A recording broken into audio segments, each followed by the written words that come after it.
오늘은 요한계시록 17장입니다. 이제 거의 끝나가거든요. 조금 힘내주시면 아마 올 상반기 안에 이제 여름쯤에는 이 강의가 다 끝날 수 있을 것 같아요. 17장 1절에서 6절입니다. 제가 한 절씩 읽어드리겠습니다. 또 일곱 대접을 가진 일곱 천사 중 하나가 와서 내게 말하여 이르되 이리로 오라. 많은 무리에 앉은 큰 음녀가 받을 심판을 내게 보이리라. 땅의 임금들도 그와 더불어 음행하였고 땅에 사는 자들도 그 음행의 포도주에 취하였다 하고 곧 성령으로 나를 데리고 강료로 가니라. 내가 보니 여자가 일곱 빛 짐승을 탔는데 그 짐승의 몸에 하나님을 모독하는 이름들이 가득하고 일곱 머리와 열 뿔이 있으며 그 여자는 자줏빛과 붉은빛 옷을 입고 금과 보석과 진주로 꾸미고 손에 금잔을 가졌는데 가증한 물건과 그의 음행에 들어온 것들이 가득하더라. 그의 이마에 이름이 기록되었으니 비밀이라 큰 바벨론이라 땅의 음녀들과 가증한 것들의 음이라 하였더라. 아멘. 오늘 광야에서 음녀를 분별하라. 이 제목으로 하나님 말씀 같이 나눠봅시다. 사람은 유혹에 매우 약합니다. 우리 사진에도 나오지만 늑대의 유혹. 아담 이후로 사람은 유혹에 약하죠. 원수의 죄에 무너졌고 죄의 유혹에 언제나 노출되어 있고 그리고 이겨낼 힘이 없는. 그래서 칼빈은 우리의 이런 영적 상태에 대해서 두더지 눈보다 못하다. 실제로 우리는 너무나 쉽게 유혹에 넘어지는 자들입니다. 어떤 때는 이길 때도 있어요. 우리가 모든 유혹에 넘어지는 건 아닌데 그러나 대부분 유혹은 이렇게 견디기가 쉽지 않죠. 오죽하면 루터가 이런 얘기 합니다. 유혹은 누구에게나 올 수 있는 거잖아요. 누구나 이렇게 세상의 유혹, 미혹은 누구나 올 수 있는데 그걸 이길 능력을 경험하고 개발해가는 게 성도의 자세이라는 거죠. 그래서 루터 이런 얘기예요. 새가 둥지를 틀지 않도록 해라. 무슨 말입니까? 새가 머리에 앉을 수 있어요. 유혹의 새가, 새를 이제 유혹으로 표시하죠. 이 유혹의 새가 우리 머리에 앉기도 하고 우리 몸에 앉기도 할 수 있지만은 그것이 둥지는 틀지 않도록, 네 마음의 주인이 되지는 않도록 해라. 이게 우리가 할 수 있는 최선의 방법인 것 같습니다. 그래서 유혹이 하늘로 막 날아다니잖아요. 여러분 귀에 들리기도 하고 눈에 보이기도 하고. 근데 그걸 다 털어버릴 수 있다면 아마 예수님의 말씀처럼 극단적인 방법을 취할 수밖에 없겠죠. 손을 자른다든지 눈을 뺀다든지. 그러나 예수님께서도 그것이 정말 실제적으로 우리가 그렇게 하라는 얘기가 아니라 그런 고통을 수반할 정도로 유혹을 이기는 게 힘들다라고 얘기해 주신 본문이죠. 그래서 유혹이라는 것은 힘들어요. 그것을 이겨내는 게 쉽지 않습니다. 그래서 유혹에 노출되는 성도들의 삶이 그 유혹에 잠식되어서 거룩함을 버려버리고 세상에 와 같아지는 경우들이 많은데 오늘 요한계시록은 거기에 대한 우리의 충고죠. 여러분 얼마나 거룩에 대한 얘기입니까? 이 유혹에 대해서 이겨갈 수 있는 성도의 삶. 그래서 세상이 말하는 이 정욕과 음욕에서 벗어날 수 있는 그 가르침. 이게 성경의 많은 부분이거든요. 오늘도 그런 얘기를 해줘요. 실제로 오늘 원수는요, 교회와 성도를 끊임없이 유혹하고 있습니다. 넘어지게 만들려고 하죠. 물론 세상도 똑같습니다. 세상에 이 원수는 자기의 텃밭으로 생각하고 모든 자들을 미혹하고 있어요. 그리고 너무너무 쉽게 미혹되고 있죠. 그러나 교회도 그 미혹에 같이 넘어지는 경우들이 생긴다는 겁니다. 실제로 그래서 계시록의 핵심은요, 미혹하는 원수의 여러 모습들을 보여주며 그리스도인들이 어떻게 경건과 거룩과 정결로 살아갈 수 있는지에 대한 가르침을 주는 책이에요. 그래서 굉장히 수준이 높은 책입니다. 그리고 성도의 삶에 경건과 거룩을 가르쳐 주는 거죠. 오늘 그래서 대표적으로 이 미혹하는 자의 모습이 자세히 설명이 돼요. 특별히 계시록 후반기로 넘어가면 이 미혹자들의 자세를 정확히 설명하지만 오늘 본문은 이 미혹에서 이길 수 있는 방법을 설명해 줍니다. 그래서 굉장히 중요한 책이죠. 중요한 구절입니다. 그래서 오늘 대표적으로 우리가 보게 되는 이 유혹의 모습은 음녀의 모습입니다. 앞에도 계속 같은 얘기를 반복했었지만 오늘은 특별히 음녀가 어떤 자인지를 우리에게 가르쳐 주죠. 17장 우리 1절에 보니까 오라 많은 무리에 앉은 큰 음녀가 받을 심판을 보여주겠다라고 얘기하며 오늘의 우리가 공부하는 핵심은 이 음녀 그리고 음녀가 주는 유혹 그리고 유혹에서 이기는 방법 그것을 공부하려고 합니다. 먼저 우리가 보고 싶은 것은 성경은요 이 유혹을요 음녀의 묘사를 많이 하죠. 특별히 원수의 모습을 음녀로 표현해낼 때가 많습니다. 여러분 원수는요 하나님의 것을 흉내내는 흉내쟁이입니다. 이걸 먼저 정확히 인지하셔야 되는데요. 그만의 독특한 방법을 쓰지 않아요. 우리가 경험하는 많은 유혹들은 말 그대로 유혹이 될 만한 것들이죠. 뭔가 좋은 것들이라고 느껴지는 겁니다. 유혹을 받는다는 자체가 우리 마음이 거기에 있을 수 있고 그것이 너무너무 좋아 보일 수 있기 때문에 이걸 통하여 원수가 우리를 공략하고 유혹하죠. 실제로 가장 좋음은 하나님으로부터 다 나옵니다. 그리고 하나님의 것은 유혹이 아니죠. 오히려 더욱더 힘있고 아름답고 경건하고 거룩하게 살 수 있는 모든 힘은 하나님으로부터 와요. 그래서 모든 좋음은 하나님입니다. 근데 원수도 하나님의 좋음을 흉내내려고 해요. 그러면서 성도를 미혹하려고 하죠. 그래서 원수의 모든 모습은 사실 성삼위 하나님의 모습을 담고 있습니다. 그러면서 뭔가 미묘하게 다르죠. 우리는 그거는 이단이라고 부르기도 합니다. 여러분, 이단의 뜻이 뭡니까? 끝이 다르다. 중간이 다 비슷비슷한 거예요. 요즘 신천지가 워낙 혼란스럽게 만드는데, 신지 처음에 얼마나 강경하게 우리를 미혹합니까? 기존 교회인 것처럼 얘기해요. 성경 공부하자. 절대 정체를 드러내지 않습니다. 그러면서 성도들에게 좋은 관계, 그리고 사실 말씀 공부를 하지만은 정말 편협적이고 협소적인 거지만은 뭔가 있는 것처럼 오늘 그 얘기를 할 건데요. 신비적인 얘기를 하면서 성도들을 미혹해요. 그리고 끝에 가보면은 이게 하나님이 아닌 이만희를 보게 되는 거죠. 그리고 구원의 은혜, 복음의 은혜가 아니라 인간의 헌신과 오늘 음녀가 말하는 모든 것에 심취되어서 그것으로 살아갈 수밖에 없는 인생을 만든다는 거죠. 그래서 성경 열심히 봐야 됩니다. 여러분, 이 강의 듣는 거 이런 탁월한 선택을 한 거예요. 여전히 세상이 미혹당하고 있거든요. 이 코로나 사태에 우리가 얼마나 많은 교회들이 미혹을 당하고 있고 그 미혹자에게 혼란스럽게 당하고 있는지를 보고 있지 않습니까? 신천지 얘기하기 전에 교회도 신천지화 되고 있잖아요.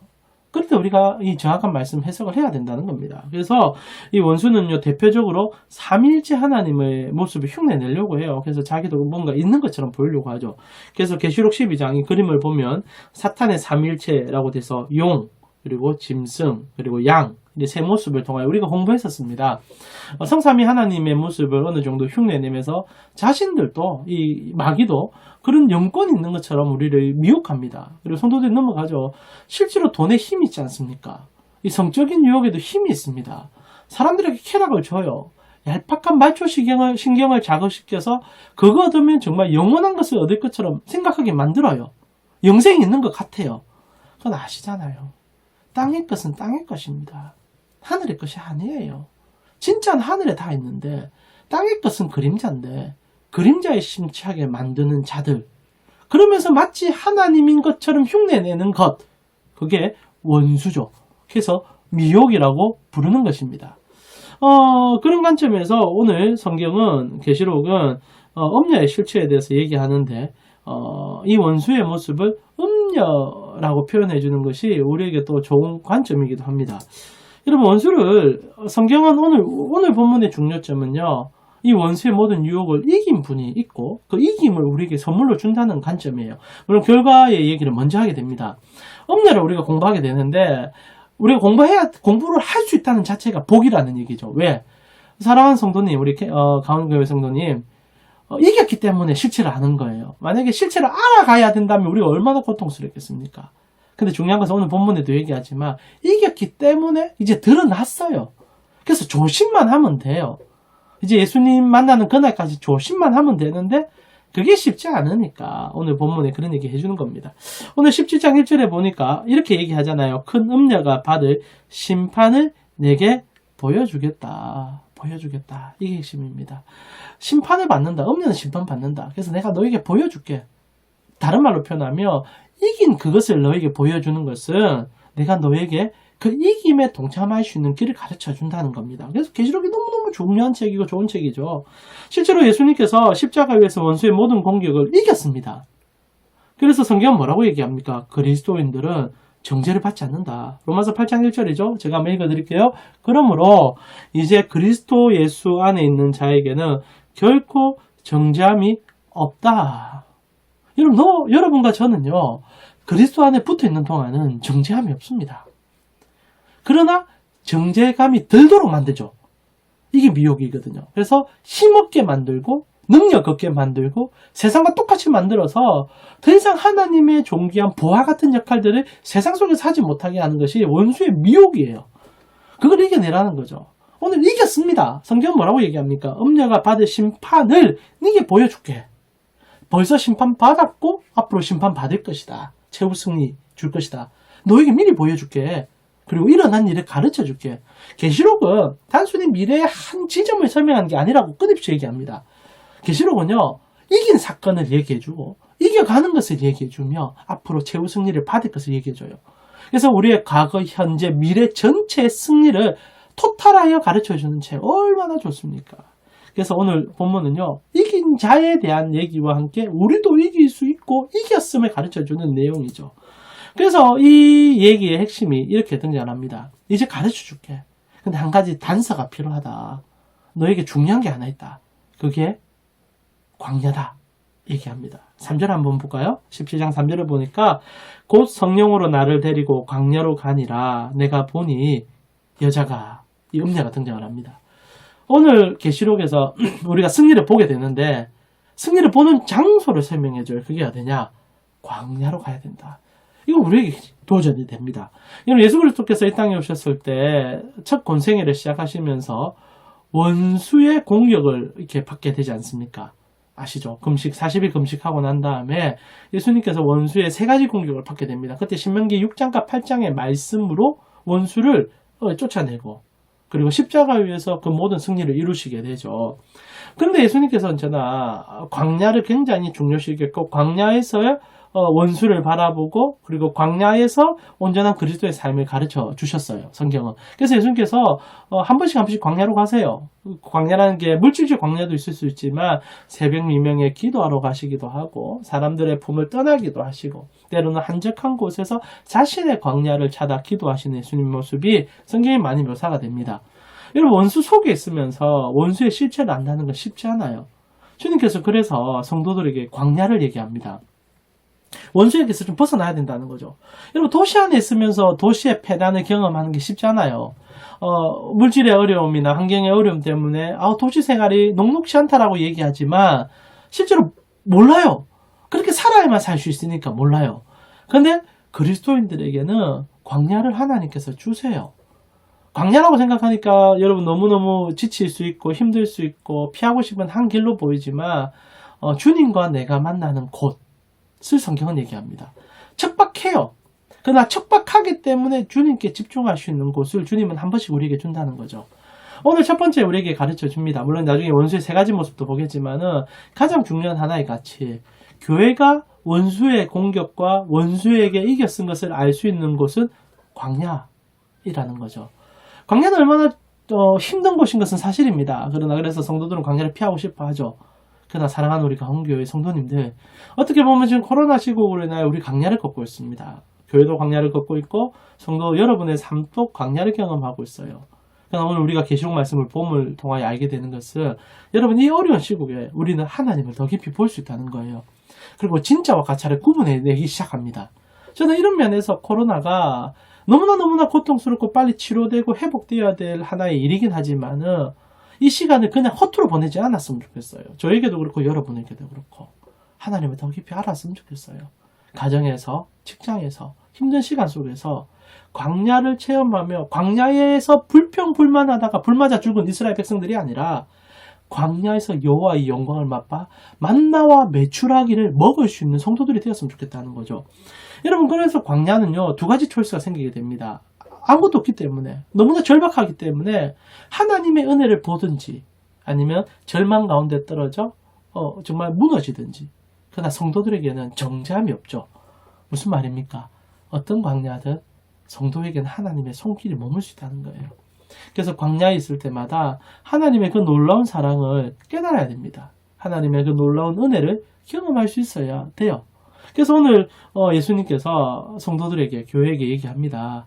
광야에서 원수를 보게 될 거야. 코로나 시국에 원수의 실체를 보게 될 거야. 신천지가 왜 잘못됐는지 성도들 잘 몰랐습니다. 그러나 이제 보잖아요. 기존 교회들이 어떤 실수를 하고 있는지를 몰랐습니다. 근데 이제 보게 되잖아요. 이게 우리에게 주는 하나님의 선물 아닙니까? 그래서 하나님은 하나님의 자녀를 사랑하기에 곳곳에 광야를 허락합니다. 그래서 광야, 우리의 모든 것들이 끊어지는 순간이기도 하죠. 그래서 혼자 남는 시간이기도 하지만 꼭 기억하세요. 광야에서는요, 하나님이 주는 것을 경험하게 됩니다. 코로나 시국에 어렵잖아요. 경제적으로도 어렵잖아요. 삶이 녹록지 않잖아요. 근데 이 광야에서 눈을 하나님께만 집중한다면 단언고자 만나와 매출하기는 오늘도 주어짐을 알게 될 거라고 확신합니다. 그 믿음으로 고백할 수 있으면 좋겠어요. 그래서 신앙 여정 속에서 결핍은 하나님의 풍성함을 보게 해주는 선물이 될 수 있다는 거. 그래서 오늘 음녀의 실체를 가르쳐 주는데 하나님께서 우리에게 주는 첫 번째 서두는 이 광야예요. 광야를 두려워하지 말라라는 겁니다. 코로나 두려워하지 말라는 거예요. 실제로 지금 한 달째 예배를 못 드리잖아요. 저 걱정이 조금 됩니다. 우리 성도님들의 마음에 여러 가지 어려움이 있지 않을까, 또 하나님과 멀어지지 않을까. 그러나 그것마저도 하나님께 맡겨드리려고 합니다. 여러분의 삶에도 그런 경제적인 어려움, 연약함도 있을 때 하나님께 맡겨드리세요. 그리고 하나님 진짜 살아계심을 이번 기회에 느꼈으면 좋겠어요. 이것이 우리에게 주는 하나님의 은혜이기도 합니다. 그래서 성도들이 광야에 던져지면 그때서야 음녀의 정체가 너무 눈에 보이기 시작해요. 그리고 이 음녀의 정체를 알고 나면 도시 속으로 들어가면 돼요. 그래서 음녀를 조심하면 되죠. 근데 음녀와 또 휩싸이면 또 광야를 가면 돼요. 그래서 때로는 광야가 교회가 되기도 해요. 세상과 좀 단절된 하나님의 말씀을 온전히 해석해주는 그곳. 거기서 일주일에 한 번 우리는 교회를 광야 삼아야 돼요. 그래서 세상과 내가 다르다는 것을 잊을 뿐 아니라 세상 속에서 우리가 어떻게 살아야 될지를 경험할 수 있는 말씀을 듣는 거. 그래서 교회 역할이 굉장히 중요하죠. 오늘 우리가 보겠지만 문제는 교회가 이 엄녀에게 속아버릴 때가 문제입니다. 엄녀의 실체를 교회가 말하기 시작할 때 광야가 아니라 도시의 그런 풍성함을 연장성으로 보는 교회들이 되게 많다는 거죠. 그래서 우리는 엄녀의 세 가지 특징을 한번 보고 싶습니다. 첫 번째는 많은 물 위에 앉아 있다라는 겁니다. 17장 1절을 보니까 많은 물 위에 앉은 큰 음녀가 받을 심판을 내게 보여준다 이렇게 얘기합니다. 많은 물 위에 앉은 큰 음녀, 이게 음녀의 첫 번째 특징입니다. 이런 음녀는요, 많은 물 위에 앉아 있어요. 많은 물 위에. 여러분, 많다는 게 음녀의 첫 번째 특징이죠. 광야에 가면 음녀가 어떻게 우리를 유혹하는지를 보게 되는데 그 첫 번째가 많음에 있다고 얘기를 합니다. 여러분, 음녀는요, 절대 자기의 자녀들을 사랑하지 않아요. 여러분, 오늘 우리가 좀 보고 있지만은, 음녀라고 표현하잖아요. 음녀라고 표현하는 이유는 사실 교회를 여인으로 표현하거든요. 그러니까 교회의 모습과 흡사한 역할들을 한다는 거예요.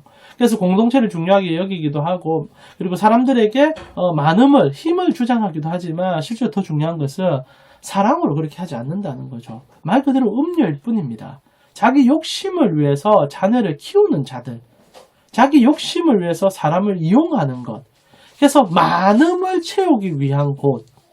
여러분 혹시나 학부모와 부모의 차이 이런 얘기 들어보셨습니까? 학부모는 자녀의 모든 것들을 점수로 계산합니다. 그래서 학부모는 가차없고요, 성적이 떨어지면 자녀에게 채찍질하고요, 그리고 성적이 오르면 더 돋구고 더 나아가기를 주장하죠. 그러나 부모는 다릅니다. 자녀가 어려워지며 가슴으로 품고 성적이 떨어지며 함께 아파하고 그리고 사랑으로 나아가며 자녀가 어떻게 가야 될지를 가르쳐주는 게 부모죠. 학부모와 부모가 다르지 않습니까? 음녀는 학부모예요. 부모가 아니에요. 부모의 이름을 빙자한 학부모예요. 학이 더 중요한 사람. 이게 음녀죠. 그래서 음녀의 특징은 많음에 있습니다. 여러분, 자녀가 많은 것을 소유한다고 부모는 좋아해서는 안 됩니다. 자녀가 적은 것을 소유할지라도 자녀가 행복하기를 바라는 것이 부모의 마음 아닙니까? 근데 자녀가 성적 좋아졌다고, 뭔가 더 많은 것을 소유했다고 그것을 자랑 삼는다며 그게 음녀의 길 아닙니까? 그래서 음녀는 언제나 모든 것을 숫자로 계산해요. 많은 것을 계산합니다. 이 많다는 말은 단순히 풍성하다 이것도 있겠지만은 더 중요한 것은 계산이에요. 숫자예요. 숫자에 정말 몰입하는 것이 음녀의 특징이다. 여러분, 그래서 모든 걸 숫자로 계산하잖아요. 그래서 음녀의 가장 특징은 이마에 숫자 새겨주는 것이 있습니다. 그게 666 아닙니까? 오늘은 비밀이라고 또 얘기하는데 앞에 우리가 봤잖아요.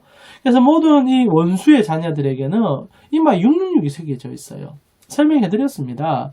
아시다시피 7이라는 숫자가 있지 않습니까? 7이라는 숫자는 우리가 성경에서 계속 요한계시록에서 보는 7이라는 숫자는 완전성과 그리고 하나님의 그 온전하심을 보여주는 숫자인데, 그래서 안식을 설명해내는 숫자인데 거기서 하나가 모질하죠. 6입니다. 6. 하나가 모질해요.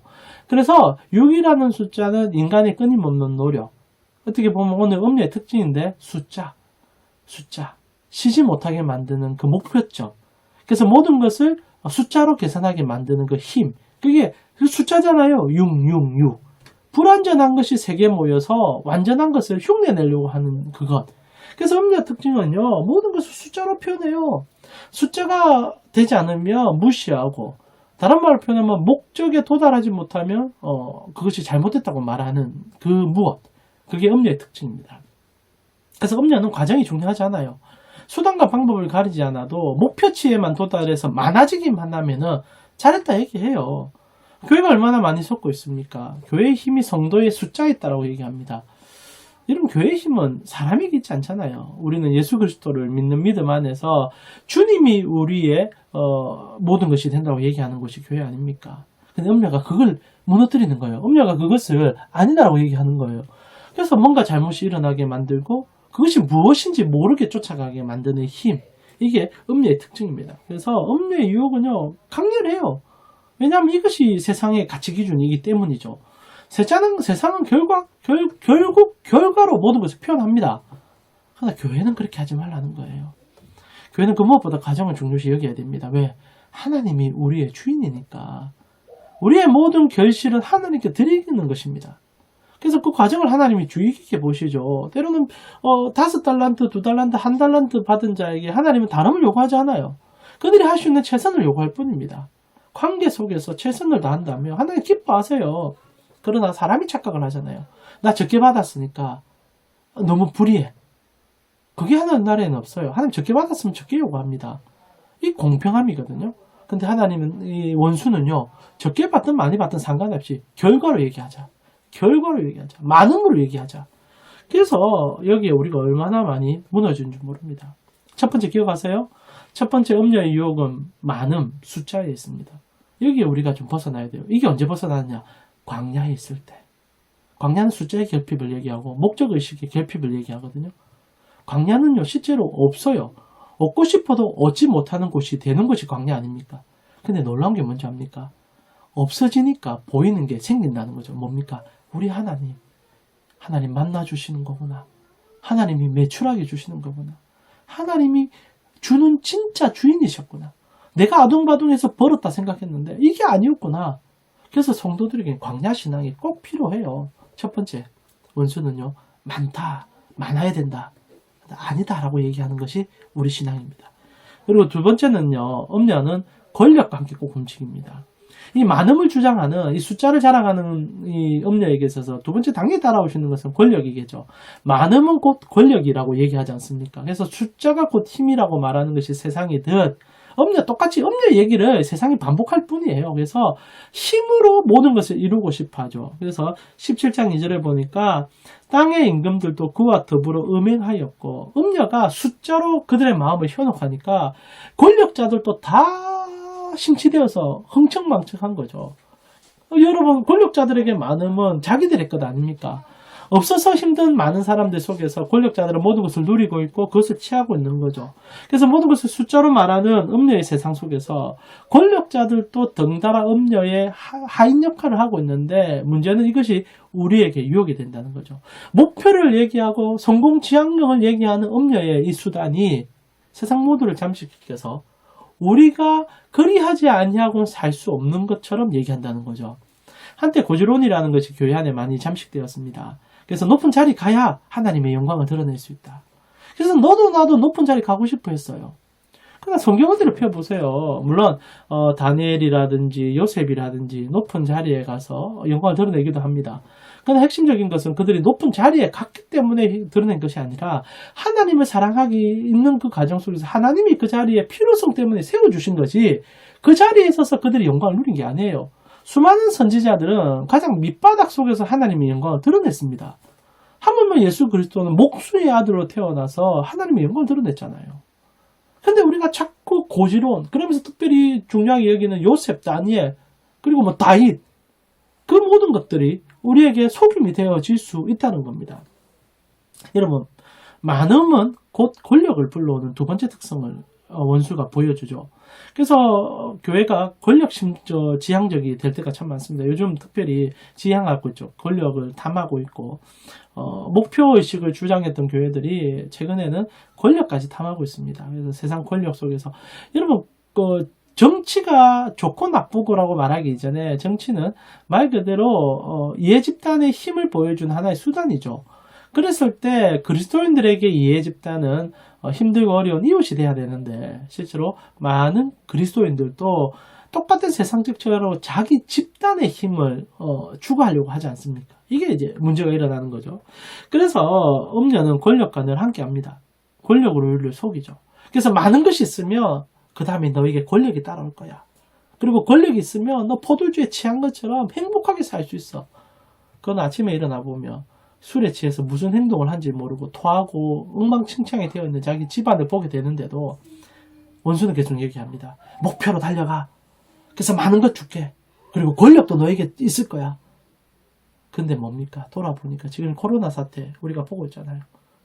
정말 그게 뭐냐는 거죠. 아무것도 남지 않는데도 여전히 우리가 그것을 추구하고 있죠.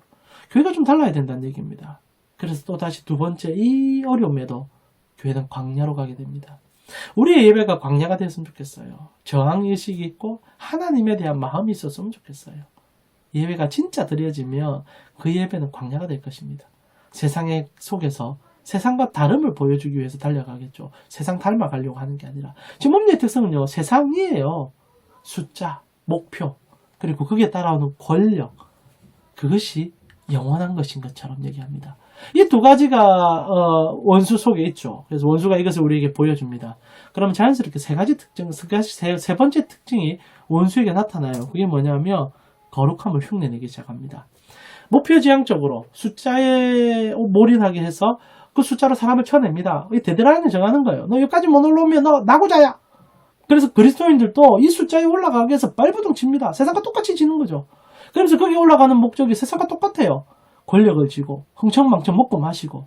그래서 하나님의 영광이 아닌 사람의 영광을 보여주기 위해서 달려가는 그들에게 세 번째는요. 얄팍한 수단이 됩니다. 그렇게 올라가면 사실 허무해지거든요. 근데 뭐라고 얘기하면 올라가면 거기에 영적인 세상이 있다고 얘기하는 거예요. 이게 무섭지 않습니까? 여러분, 부와 권력이 영생을 주는 것처럼 속인다는 거예요. 이건 우리가 다 속고 있잖아요. 자본주의의 마지막은 이 돈을 통하여서 불로불사하고 싶어 하는 것이 우리의 목적 아닙니까? 그래서 의학기술도 개발시키고 어떻게 하면 내가 더 웰빙하고 싶어 하는 것. 실제로 웰빙은 영적인 문제거든요. 영혼의 문제를 얘기합니다. 육체의 웰빙이 영혼의 웰빙까지 갈 수 있다고 속이고 있죠. 이 원수의 3단계 공격, 이게 두렵지 않습니까?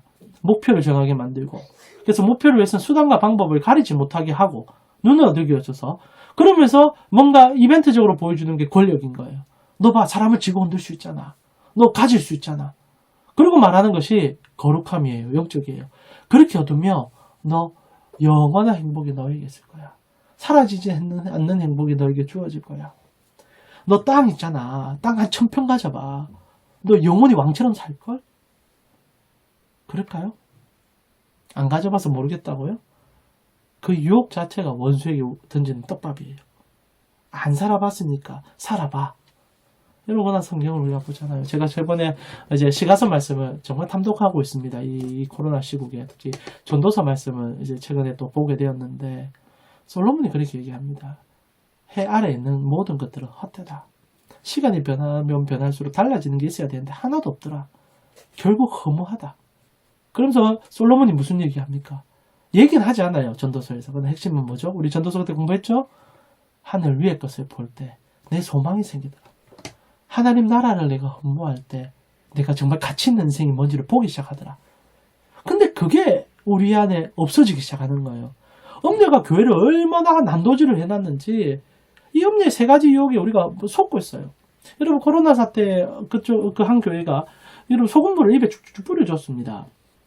그 교회가 목사님께서 1만 명을 고쳤다라고 타이틀을 걸고 했던 교회더라고요. 이 신비적인 영성을 가진 교회였죠.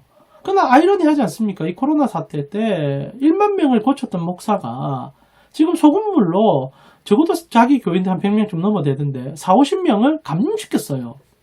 이게 뭐라고 얘기하셨습니까? 여러분, 근데 한국 교회가 일이 되고 있어요. 크고 작고의 문제가 아니라 전부 다 속고 있는 거예요. 떡밥에 다 속고 있는 거예요. 원수가 던진 이 세 가지 떡밥에 속아서 이것이 마치 하나님인 것처럼 생각하죠. 그래서 목표를 정합니다. 우리 교회가 숫자가 많아지면. 그리고 두 번째, 그래서 우리가 권력을 가진다면. 마지막으로 심리적인 영성을 보여준다면. 결국 무너지는 겁니다. 근데 경고예요. 여러분, 그러나 중요한 것은 지금 음녀의 활기치는 모습을 보여주고 있잖아요. 그러나 우리가 첫 번째 17장 1절의 타이틀은 뭡니까? 이겼다는 거죠. 교회는 이길 수 있어. 이길 수 있을 뿐 아니라 이긴 곳이에요. 그래서 교회가 강야가 돼야 됩니다. 교회가 진짜 강야가 돼야 돼요. 성도 여러분, 이 가운교회 성도 여러분, 이 강의 듣고 계시는데 여러분의 교회, 우리 가운교회를 위해서 기도할 때 교회가 강야되게 달라고 기도하셔야 됩니다. 주구사항이 달라야 돼요. 하나님의 말씀 속에 들어가는 교회가 돼야 돼요. 그래야 진짜 행복이 우리 속에 있게 됩니다. 만나와 메추라기를 먹게 됩니다. 그게 교회가 소유해야 될 가장 첫 번째 목적이 아니겠습니까? 그래서 음녀는 거룩함을 흉내내죠.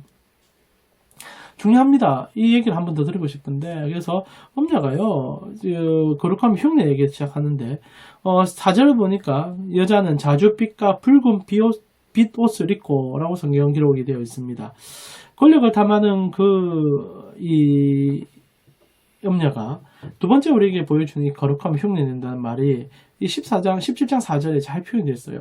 여러분 보면 여자는 자줏빛과 붉은 옷을 입고 있어서 마치 자기가 뭔가 거룩한 척 해주고 있는데, 근데 실제로 그렇지 않거든요. 이 세 번째 거룩함을 흉내내는 이 음녀의 얘기는 그렇지 않습니다. 여러분, 여기서 보면 자줏빛과 붉은 빛 옷이라고 되어 있는데, 실제 자줏빛, 붉은빛은 권력을 나타내는 옷이거든요. 그래서 첫 번째 상징적인 의미로는 이 아까 두 번째 의미와 같아요. 이 음녀가 세상 권력 휘둘고 있는 모습처럼 보여주는데 그게 아니거든요. 이 세 번째, 실제로 이 옷을 누가 입었느냐? 예수님이 입으셨죠. 마태복음 27장 28절에 보니까 그의 옷을 벗기고 홍포를 입히며, 여러분 헤롯이 예수님 희롱하면서 했던 행동입니다. 자기의 홍포를 팍 입혀주면서 네가 유대인의 왕이냐 이러면서 이제 비웃죠. 근데 중요한 것은 예수님이 홍포를 입으셨습니다. 똑같이 19장 2절에 요한복음 19장 2절에 색깔을 조금 다르게 표현하죠. 자색 옷을 입혔다. 홍포, 자색 옷. 구분 잘 안 가는데 빨간색의 옷이죠. 그래서 예수님께서 이 헤롯의 옷을 입으셨는데, 근데 실제로 예수님은 그 옷을 입으시고 고초를 받으시고 십자가에 돌아가시죠. 이것이 원수의 교묘함입니다. 주님이 입으신 홍포는 그의 피옷이었어요. 우리를 위한 희생의 옷이었습니다. 그러나 원수는 그 피옷이 실제로는 그것도 우리 원수도 희생을 요구하거든요. 신천지 얼마나 과도한 희생을 요구합니까? 근데 그 희생 모두가 하나님이 우리를 위한 희생을 가리는 도구가 되어버리죠. 자기의 영광이 되어버린다는 얘기입니다. 결국 거룩함을 흉내내는 원수를 우리가 보게 되죠. 실제로 그래서 원수는 끊임없이 우리의 영혼을 혼탁하게 만듭니다. 거룩함을 속게 만들죠. 우리가 거룩한 척 속게 만듭니다. 그래서 세상이 우리를 얼마나 영적으로 혼탁하게 만듭니까? 뉴에이지 운동, 신비적인 영성, 그리고 종교적인 열심들을 통하여 우리의 눈을 가리려고 하죠. 세 가지는 같이 가게 됩니다. 첫 번째, 분명히 말씀드립니다. 숫자, 많음. 그러면 당연히 따라오는 게 권력. 그러면서 교묘하게 원수는 하나를 더 첨가합니다. 영적인 것. 홍포를 입어야 된다. 그러나 주님의 홍포는 우리를 위한 희생과 죽음의 홍포였다며, 이 여인의 홍포는, 이 음녀의 홍포는요, 자신을 드러내는 얄팍한 속임이 되는 옷이라는 거죠. 결국 이 여인은요, 화려함을 주장합니다. 결과적으로. 이 세 가지의 결과가, 그래서 내가 너무너무 잘 먹고 잘 산다. 나는 이 땅에서 행복한 무엇이다라고 얘기합니다. 이게 이제 세 가지 유혹에 넘어진 교회의 결과죠. 그래서 교회가 광야를 멸시해요. 때로는 교회가 광야의 신앙을 소유해야 되는 것이 당연한데, 어렵더라도 당연한데, 여러분, 음녀는 광야 자체를 없이 하려고 합니다. 왜? 속여야 되니까. 그래서 17장 4절에 자줏빛과 맞죠? 붉은 빛의 옷을 입은 여자는요, 금과 보석과 진주로 꾸미고 금잔을 가진 자입니다. 이게 목적으로 삼게 만드는 거죠. 결국 세 가지 목적을 통하여서 교회가 여기에 몰입하게 만들어요. 여러분, 오늘날의 교회가 천국과 영생에 대한 소망이 시들시들한가? 사실 아닙니까? 교회 오면서도 하나님 나라 꿈꾸고 가슴 뛰는 성도들이 많지 않아요. 오늘날 성도들은 이 땅에서 무엇을 먹을까, 무엇을 마실까가 전부입니다. 중요한 문제지만 전부는 아니잖아요. 우리가 당장 내일 무슨 일이 있을지도 모를 뿐 아니라 우리는 이 땅에 스쳐 지나가는 나그네인데도 끊임없이 원수는 세 가지 공격을 통해 우리의 시선을 금잔으로, 금몸 보석으로 돌이키게 만든다는 겁니다. 다른 말로 표현하면 땅의 것을 영생의 도구로 삼아 이곳에서 먹고 마시는 것이 최종 목적지인 것처럼 속인다는 거죠. 결국 무너집니다. 결국 무너집니다. 무너지고 있습니다. 그래서 계시록이 우리에게 강조합니다. 시선을 돌이켜서 하나님 나라 보라는 것 아닙니까? 그래서 결국 이 세 가지 공격에 우리가 넘어지고 있습니다. 그래서 오늘 17장 5절에 중요한 얘기를 해줍니다. 이 세 가지의 일을 통하여 이 금은 보화가 영생의 목적인 것처럼 묘사하는 이 엄려는 한 가지를 우리에게 보여주죠. 이게 오늘 우리에게 중요한 계시록 마지막 오늘 우리가 읽게 되는 본문입니다. 17장 5절을 보니까 그의 이마에 이름이 기록되었으니 비밀이라 큰 바벨론이라 땅의 엄려들과 가증한 것들의 엄이다. 이렇게 되어지면서 결국 표가 난다는 거예요. 이게 이래 살아가는 인생들에게 모두 다 표가 나는 거예요. 그래서 이마에 숫자가 다 새겨지는 거예요. 이름이 기록이 되어 있었어요. 그런데 오늘 본문은 이렇게 얘기합니다. 이게 비밀이더라. 이게 재밌습니다. 이게 재밌습니다. 마지막 마무리하면서 요한은 이런 얘기를 우리에게 해주는 거예요. 음녀의 이 도전이 비밀이더라. 비밀이더라. 비밀이기 때문에 성도들이 잘 모른다 이 얘기가 될 수 있어요. 그런데 이 비밀이란 단어는 실제로 영어로 여러분이 좀 해석해주면 우리가 비밀엔 두 가지 단어의 의미가 있을 수 있습니다. 첫 번째는 시크릿, 말 그대로 비밀, 은밀하게 숨겨져 있어서 알 수 없는 것. 우리는 이 의미로 이걸 받아들일 수 있어요. 그래서 원수의 실체를 모를 수 있다라고 하는데 그게 아니라 본문은 미스테리로 해석하면 됩니다. 무슨 말입니까? 미스테리는 수수께끼예요. 조금만 집중해서 보면 금방 알 수 있는데 약간 더 피했으니까 모르는 것처럼 한다. 이게 우리 교회를 향한 말씀이죠. 여러분 생각해 봅시다. 교회는요 하나님의 것으로 살아가는 자들 아닙니까? 근데 어느 순간에 하나님의 것을 빙자한 나의 것을 추구하는 곳이 교회가 되었죠. 그래서 미스테리한 거예요. 도저히 이해가 안 가는 겁니다. 조금만 말씀 보면 우리가 요한계시록 지금 조금만 살펴봤잖아요. 17장 1절에서 5절만 봐도 미스터리가 벗겨지잖아요.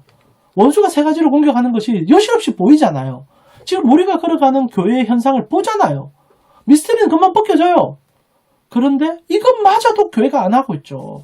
전부 신비적인 영성의 속임 때문에 말씀을 등한시하고 하나님 나라에 대한 가치를 묵살하고 광야를 추구하지 아니하고 결국 무너지는 교회의 모습들이 나타나고 있다는 겁니다. 그래서 666 결론적으로 얘기하면 이 세상에 이마 666이 새겨져 있다고 되어 있잖아요. 아니라고 얘기했잖아요. 신비적인 숫자가 아니라 오늘 세 가지를 상징적으로 나타낸 겁니다. 666 첫 번째 6 뭡니까? 숫자 6 모질하게 만들었죠. 그래서 끊임없이 일해라. 그래서 목표를 도달해라. 많아야 된다. 더 많아야 된다. 더 많아야 된다. 끝없는 많음을 추구하는 숫자. 그리고 두 번째 6 뭡니까? 그래서 권력을 지어라. 추구되는 끝없는 권력을 추구해라. 그리고 마지막 6 뭡니까? 신비적인 영성. 얄팍한 영생. 이 땅에서 누릴 수 있는 그 말초적인 행복감. 여러분 그것이 나쁘다는 얘기가 아닙니다. 그게 우리에게 필요해요. 그러나 하나님으로부터 끊겨진 그런 행복은요. 오늘 잠시 누리다가 내일 사라지는 거잖아요.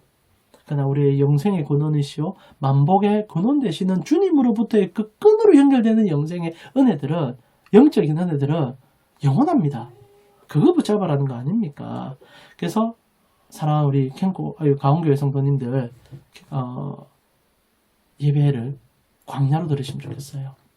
오늘 수요 예배 이 영상도 여러분의 삶에 광야가 보였으면 좋겠습니다. 광야라는 것이 삶의 척박함만 얘기하지 않습니다.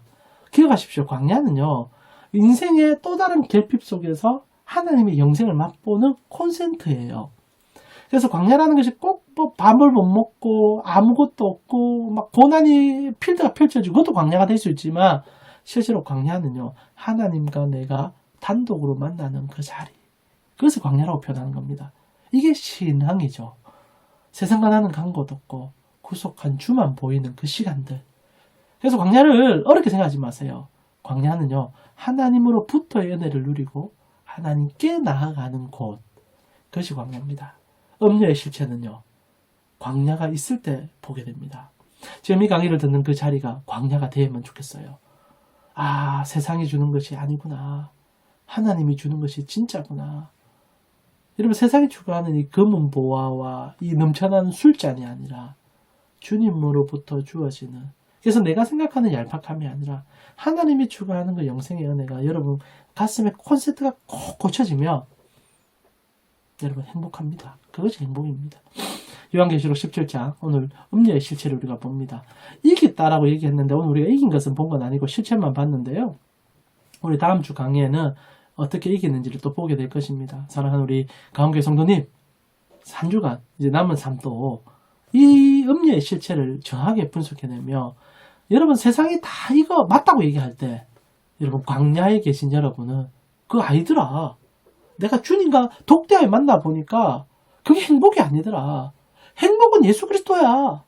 행복은 주님이 주신 부활과 영생이야. 진짜 행복은 하나님이 안 주면 줄 수 없는 거야. 자신 있게 말할 수 있는 시간이 되어질 때 여러분의 삶에 하나님의 역사가 일어나게 될 것입니다.